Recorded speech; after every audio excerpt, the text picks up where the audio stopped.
চাষিদের তো কোনো সমিতি নাই, কমিটি নাই, লোক নাই, ব্যক্তিগত আসতেছেন আর যাচ্ছেন। সুতরাং চাষ বেশি হয়েছে, এখন নতুন ষড়যন্ত্র করছেন জানা হবে না। ওনারাই বীজ দিয়েছেন আমাদেরকে, বীজ তো বাইক থেকে আমরা কিনে নেই। সুতরাং যা উৎপাদন হয়েছে তার সব খরিদ করতে হবে আপনাদের।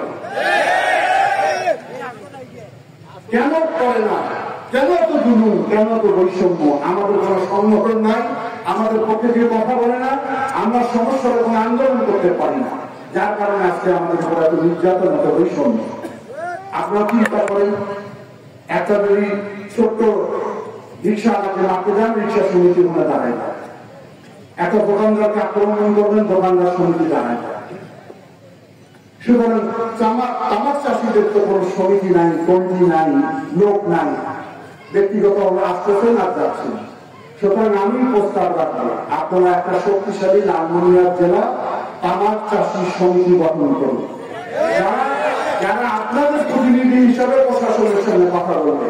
প্রশাসনকে আমার বলা হয়েছে বিসিএসপি সাথে যে অতীতে যা নির্যাতন হয়েছে আর কোন নির্যাতন না হয়। যদি নির্যাতন হয়, এই যে রক্তপাত হয়েছে, এত আত্মহুতি দিয়েছি, তাহলে বাংলাদেশের মানুষই পরিবর্তন দেখবে। সুতরাং ওনারা বলেন যে প্রতিনিধি কারা, তাদের সঙ্গে আমরা বলবো। সুতরাং আজকের মিটিং এর পরই হোক, যখনই হোক, অতি সত্ত্বর গতকালকের পর গতকালকে একটি সভার কথা ছিল, বিশ্বাস বলো প্রতিনিধি আসেনি, আমরা মিটিং করতে পারি না। বরং আজকে যদি পারেন একটা কমিটি করে দিলে সেই প্রতিনিধিরা ওই কোম্পানির লোক এবং ডিসি 3 বৈঠক করে সিদ্ধান্ত নেবে এখানে কিভাবে এটা নিয়ে পরিচালিত হবে। বিভিন্ন কোম্পানি যাত্রী তো বলবো না, চাষিদের শেড রয়েছে, অপেক্ষার শেড। অনেক কোম্পানি নাই, আছে কি? আপনারা রোদে বৃষ্টিতে খরায় কষ্ট করে দাঁড়িয়ে ঘন্টার পর ঘন্টা আমি দেখি রাস্তার মধ্যে। সব কোম্পানিকে বলবো প্রত্যেক চাষি ভাইদের জন্য ওখানে অবশ্যই ছাউনি রাখতে হবে বাধ্যতামূলক। কৃষক জন্য তাদের কোন মর্যাদা নেই, তাদের কোন সম্মান নেই।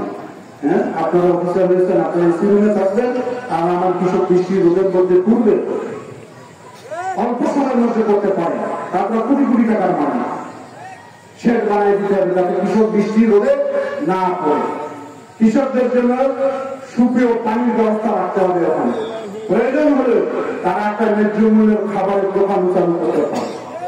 কি কি যাদের আছে তার টোকেন দিবে, ন্যায্য মূল্যের খাবার গ্রহণ করবে। কমন খাবে, কোথায় খাবে তার কোন নিশ্চয়তা নেই। এগুলো তো বেসিক জিনিস। তাদের ওয়াশরুম নাই, কোথায় যাবে, প্রকৃতির ডাকে তার কোন ঠিকানা নেই। কিছু কিছু কোম্পানি আমরা করেছেন, সমস্ত কোম্পানিকেও বলবো অবশ্যই ক্রয় কেন্দ্রের পাশে কৃষকদের যাওয়ার জন্য বাথরুম, ওয়াশরুম আপনারা নির্মাণ করে দিন। এই দাবিগুলো আমি আপনাদের পক্ষে উচ্চারণ করতে চাই। এখানে দালাল তৈরি হবে, কোন দালালের কথায় আপনারা বিভ্রান্ত হবেন না।